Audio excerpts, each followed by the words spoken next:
Blog Talk Radio. Welcome to the Matt O'Grady podcast from MattO'GradyCoaching.com. And today I am really excited and I really appreciate that Carolyn Flower, the author, Gravitate to Gratitude. And for more information about her, you can go to her website, carolynflower.com. Welcome today, Carolyn. How are you? I am grateful today. How are you, Matt? It's a pleasure to be here, and thank you so much for inviting me. It's our mutual love of this subject. My absolute pleasure. I just was blessed with 10 minutes to chat with you about, your life story and some of the things that brought you here. So I'm even that much more excited to have you, and I was also blessed to be gifted with a copy of your book, Gravitate to Gratitude, and I got to know you a little better through that as well. So I'm really excited to have you here today because I've had this podcast now for over 5 years, and since the first few weeks of shows that my old co-host and I used to do, we were talking about thankfulness and appreciation and gratitude, and over time I had all these kind of personal stories, and it led to, as you know, me writing my book on gratitude, Living Gratitude, A Simple Path to Happiness. And through this experience, I got really inspired to invite other gratitude authors on the podcast to share because I know I get such great feedback from our listeners. So we're really excited to hear your story today. Can you give us a little bit about your background and what inspired you to become such a, kind of chanting the beauty of the good, as Emerson would say, of gratitude, thankfulness? Gratitude, in my book, I write a little bit about my story as to what brought me to writing of the book.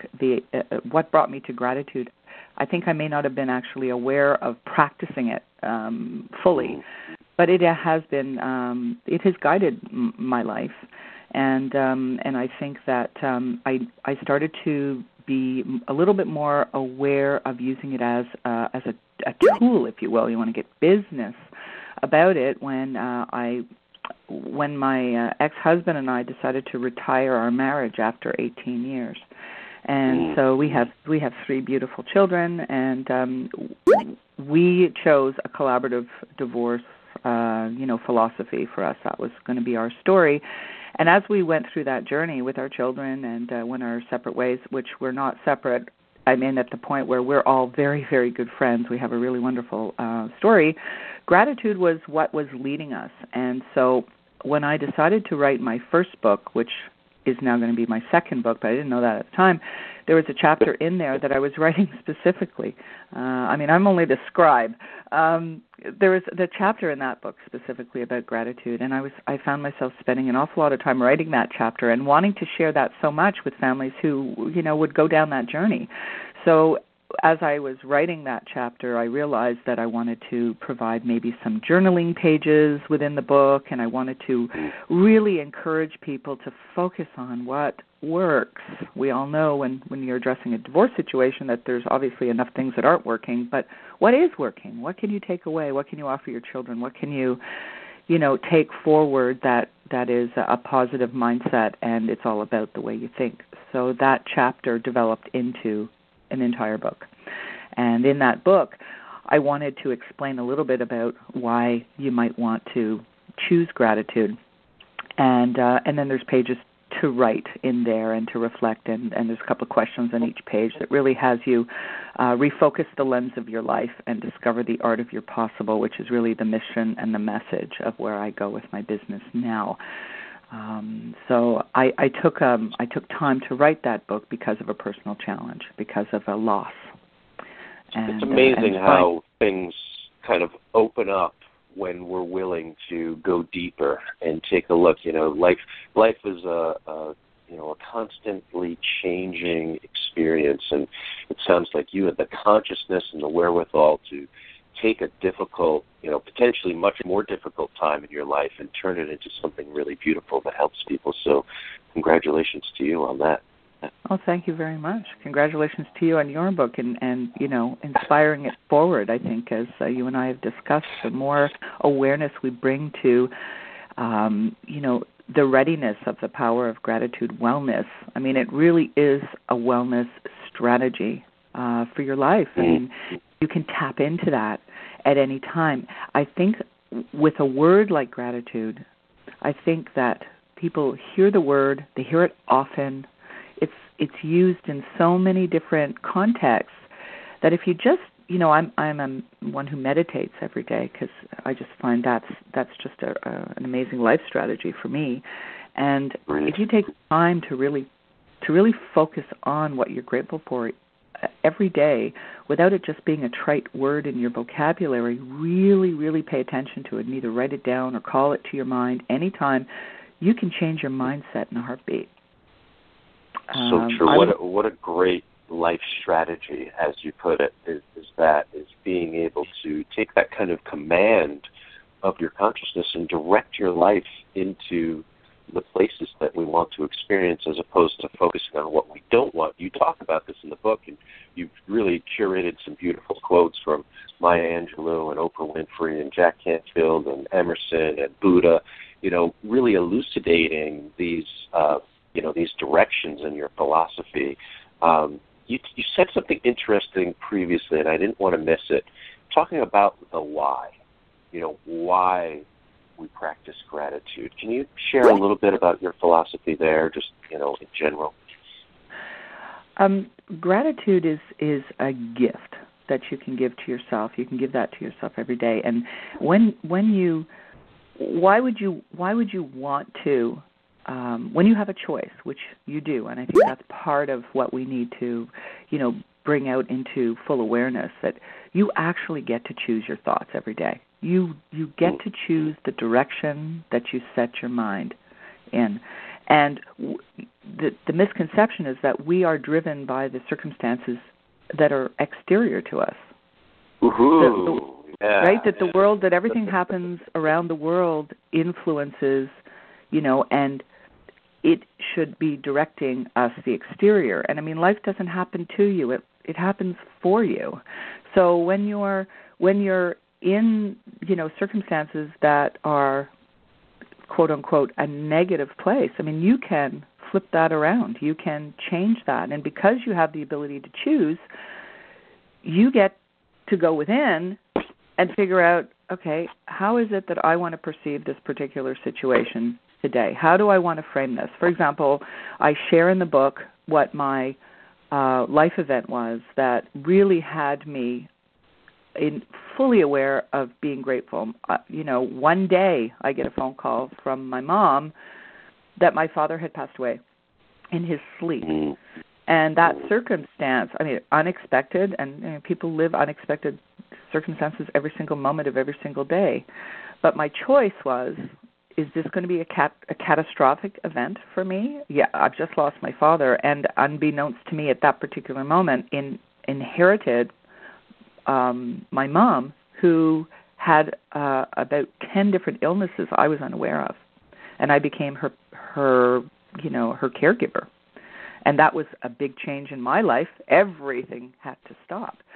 But what I was able to do is reframe it and put it in the context of being grateful for the fact that he did pass away in his sleep.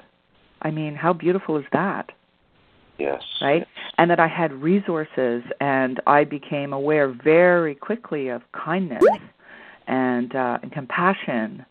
And at every turn in the process of laying him to rest and taking on all of the responsibility that was now mine, it could have been, it was a life-altering experience and continued to be. So the gift was that I was given the opportunity to take a step back and say, okay, now what?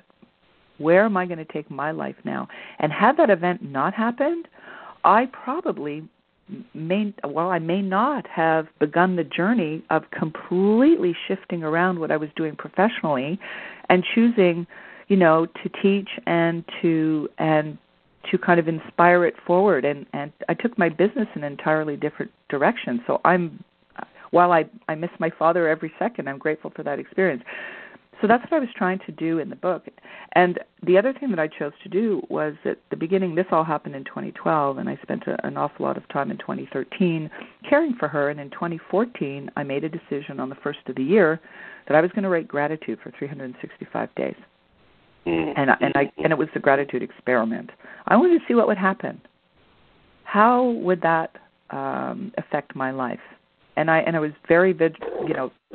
I did it every single day, and it started on a little sticky note, and then the sticky note became a bigger sticky note, and then it became like a little notepad, and I used to write gratitude at the end of the day to kind of summarize. But as time went on, the beauty of gratitude is that, the more that you're grateful for, the more things show up to be grateful for.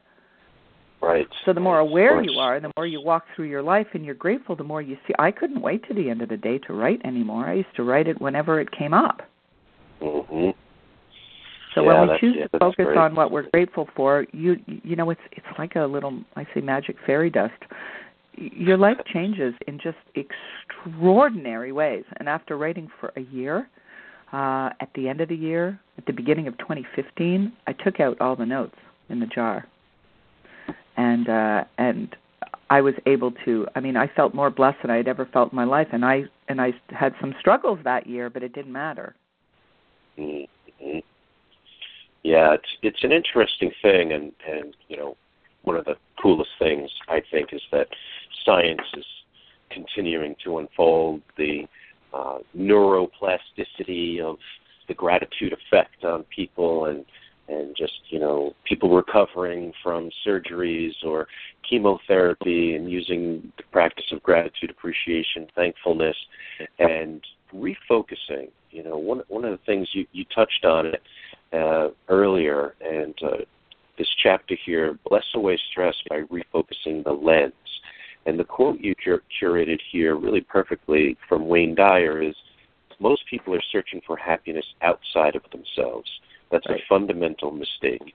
Happiness is something that you are, and it comes from the way you think. So, if we take that to be true, which you and I certainly believe so, and Wayne certainly knew a thing or two about how the mind works, and we apply this kind of, you called it like magic fairy dust, and it is in its own way, yet it's also science, and it's also experiential. So you got this experience by doing a year-long thing, and it was already a fundamental part of who you are. So it really evolved your practice, and you've written a book about it. But for the layman, if you will, for our listeners out there that are, kind of really dealing with some crappy stuff and trying to figure out, how to get to that next step, you're really in the mix of pain, challenge, change, transition, depression. How would you recommend somebody kind of find the little bit of light to follow with the gratitude practice? Yeah, I can so relate to that because, in my conversations with people over the last little while, that question comes up a lot. I don't have anything to be grateful for today. I just don't feel it.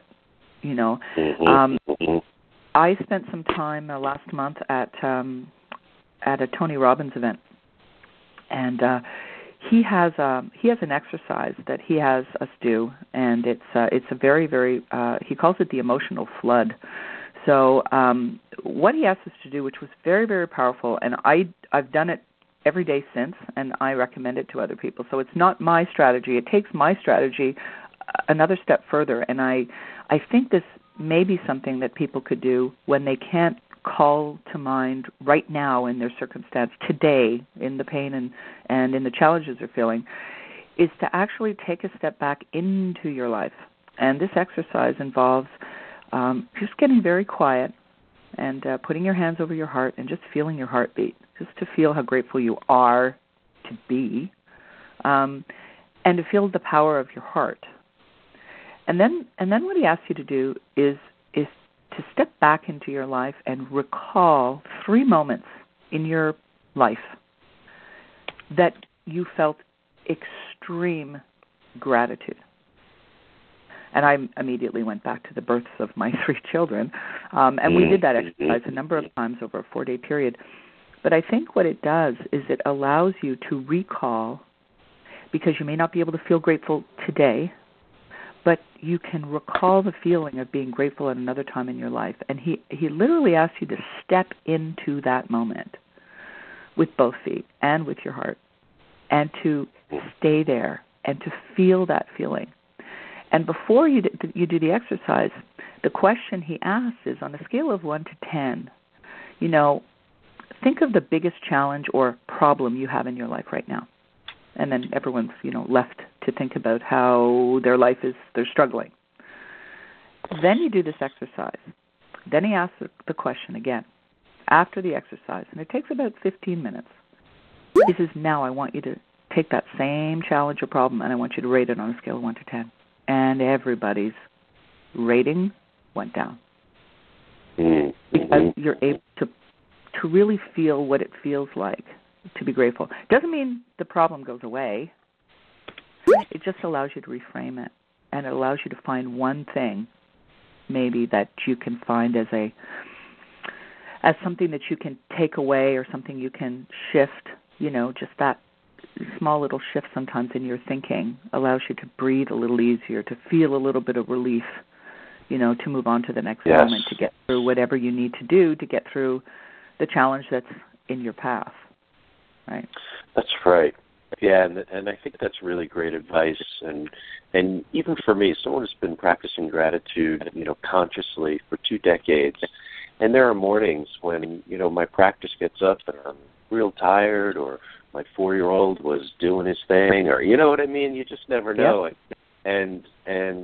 But as you talk about in your book, I'm committed to the practice. So what do I start with? I start with the fact that I can think, that I can breathe, that my body's moving, I have my senses, I'm in a bed, I've got a roof over my head. Just these really simple things. I've got coffee that I'm going to be able to go enjoy once I get up out of bed. And sometimes I don't have. Sometimes we don't have we don't have 10 million to be thankful for. We don't have X, Y, a great boss to be thankful for, or a spouse that's appreciating us in the moment, or whatever the case is. But we always have so many basic, fundamental pieces, because if we're alive, there's things to be always grateful for. And shifting that mindset, even when we're in the tough time, and I know it's hard because, I walk my coaching clients through it on a regular basis. It's like, hey, is this true? Can you breathe? Can you speak to me right now? Is your voice box working? Yeah. Is there food in your fridge? Just sometimes we have to go and remember that, especially in the Western world, the very basics of our lives, for the most part, in most cases, are pretty much taken care of. And we take them for granted, and so it's such a beautiful journey going on this journey of gratitude, isn't it? It really is. I when I wrote the book, I was wondering, should I do this, should I not do this? But I chose to. I took all those sticky notes over that year, and I divided them up into months, and then I divided them up into seasons. And then because the front cover of the book, as you know, it's got 4 seasons, encouraging people to write all year long. And in chapter 15, the last chapter of the write about gratitude, or the read about gratitude chapter before you get to the writing part, I include my own excerpts. So I've chosen, winter, summer, spring, fall, I've chosen some of my own that were on my note, just to let people know that the basics are where it's at a lot of the time. I mean, coffee in my writing pad is one of mine here, for heated seats in my car, for a clean bill of health for my cardiologist, for my dad walking softly beside me, my late father. I mean, I feel him everywhere, and his guidance, and I'm grateful for that every day. For spring that's on its way in the winter, So yes. That's why we get back to the word gratitude. I think part of the paradigm shift that we're looking for is to take people out of the vocabulary part of gratitude and put their mindset into the fact that they have total control over when they would like to call upon gratitude as a way to feed their soul. And it's available anytime, anywhere. And as you and I discussed, with a name like flower, I'm allowed to make, all sorts of references to gardens and things like that. You sure can. So my metaphor, and actually on my website, when you go there, there's a guide there, which is actually a companion guide to my book.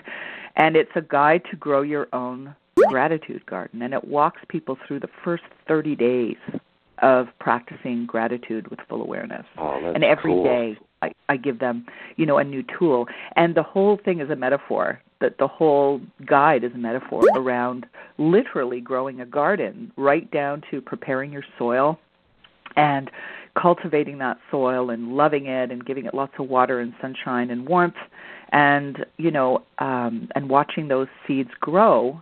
And the more thought seeds that you sprinkle out into your gratitude garden with love, the more you're going to grow a glorious garden. And it's no different than any other garden that you're going to grow when you're growing your vegetable garden.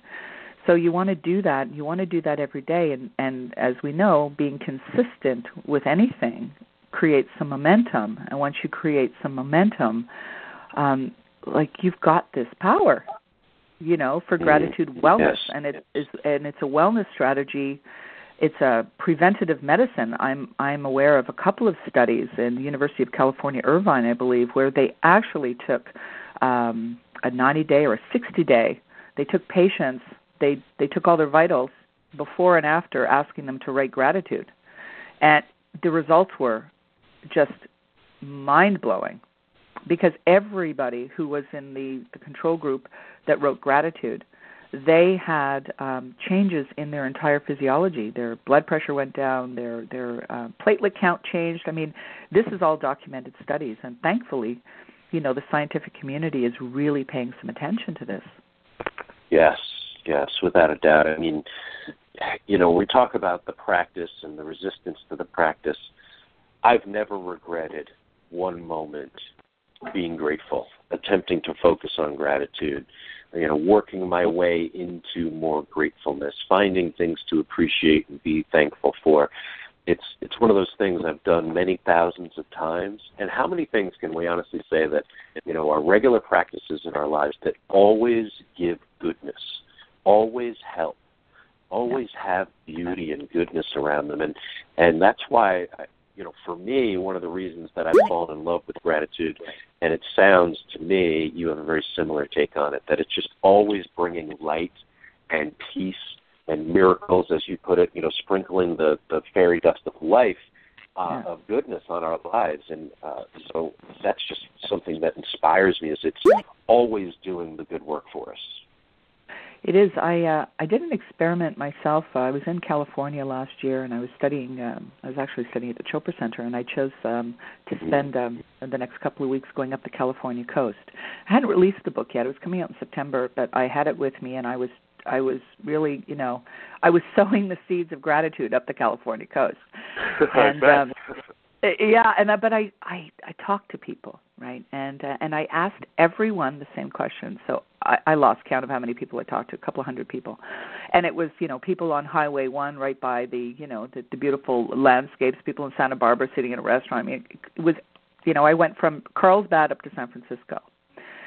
And I asked everyone the same question. So we'd have a conversation, and we'd be chit-chatting about what are you doing here and where are you going, and, what do you do for a living? And then I'd say, let's just ask you one question I've been asking everybody all the way up the coast. What are you grateful for? And I have to tell you, Matt, every single person, without one exception, their entire body language changed. No matter what the conversation we had just finished, it was a complete shift. They softened. Their shoulders went down. Some of them cried. They were asked that question that they weren't expecting, and they had to answer it right now, and every single person just fell in love with their answers because they had to really recall all the goodness that they had that maybe they just forget about. So I found that fascinating. Because I love to watch the transition, like this transformation of people. Their face changed, their expression softened, and, some people really hadn't thought about it probably, maybe ever. So, I can only hope that, maybe they think about it a little bit more often. That's all we can wish for. Beautiful. The beautiful thing, and I think that's why we're doing podcasts like this. We're writing books like we have, and and aiming to spread the good word of gratitude out there, which you're doing really wonderfully, by the way. Just, as we get closer to wrap up, I want people to know a little bit more about you. You're a pretty fascinating person. You're showing up pretty big in the world on a lot of levels, and people can find out so much more at carolynflower.com. But tell us about your publishing company and your marketing company, and just so people get the full scope of you and all the beauty you have running through your life. Oh, well, thank you. Bless your heart. My company started in 1992 as a promotional communication. I'm a writer, and I used to write some newspaper columns and whatnot for clients, and promotion. PR, promotion, marketing, branding, and then I merged with a couple of guys that are just brilliant creative designers, and they were doing a lot of work for a client that I had, a professional theater client that I handled their marketing for quite a long time. And then we decided to just really associate our two businesses so that we could provide, just first-class service to our clientele. And then after I wrote the book and I took a year off to care for my mother, I refocused the lens of my own life. I mean, you'll see it as a mission and a message on my own website. Refocus the lens of your life and discover the art of your possible. I decided to pull in a lot of the personal development, the practice of gratitude, a lot of the mindset, the mindfulness that I practice every day, and really incorporate that into my business. And over the years, I have been asked so many questions about PR and promotion and media and advertising, and then more recently about writing and publishing and all that. I really felt compelled to put programs together that could serve in that way, and I kind of I guess created a new division of our company, which incorporates all of what I call the 5 pillars of publishing, which is committing to writing your book, designing it, promoting it, and then publishing it. So we take clients right from the beginning, and I work with people one-on-one. I work with we have programs in place that you'll find under carolynflower.com under Pathways to Publishing. There's a link there for the Academy. And so it's now called the Pathways to Publishing Academy. And I offer a lot of different services for people that just want information or they haven't written their book yet and they just want to know all the ins and outs, all the questions that they don't even know they have yet about, supported self-publishing. So, when you're writing, as you know, sometimes it's a very solitary thing, but we want people to we want people to feel guided and supported, and we have we're happy to handhold through the journey, and you have a whole team. You have a dream team with you, getting you right from zero to blast off and get you out there and get your gift of your book out there. So it's I guess the uniqueness is the fact that our commitment to client care, customer care, is woven into that business, so that we really do guide our clients. That's what our mission is for that particular division. I like it. I mean, it's really neat to find. I own a digital marketing company, so to find somebody in marketing that's also such a super duper fan of gratitude is really neat. I think you and I have a lot more to explore together, and I think we do. That's great. I'm so glad that my listeners are able to hear what you had to share. If you had one last thing to share about gratitude, and we just have a minute left here, just give that to us, and we're going to wrap up until we have you on next, my friend. I would say that gratitude is contagious. It's contagious, so catch the bug and share it. That's it. It's like the best thing you can pay forward, right? It's inspire yourself. Yeah, inspire yourself and then inspire it forward. And, it's the end of flu season, but catch your own gratitude bug and share it, because, being grateful for what's in your life, spectacular. Appreciating those around you and then inspiring them to feel good about themselves, being grateful for them and allowing them to know that you're grateful for them, that's a gift that you're giving. And so you give to give. So just, feel grateful and then share it. And I think the more people that can share that and elevate the consciousness, the vibration, and so that other people are feeling good about themselves. I think we all have that responsibility in the world that we live in now, right? That is beautiful. Carolyn Flower, thank you so much for joining us today.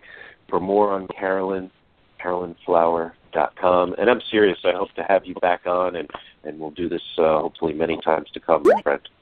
I would love that, and I appreciate so much what you're doing. I appreciate your listeners. I want to thank everybody who's listened in, and if anyone ever has any questions, they can certainly reach me, and I'd be happy to answer any questions at any time. So, thank you. I'd love to come back. Thank you. Thanks, Carolyn. Bye-bye. Have a beautiful day. Bye-bye now. Have a great day.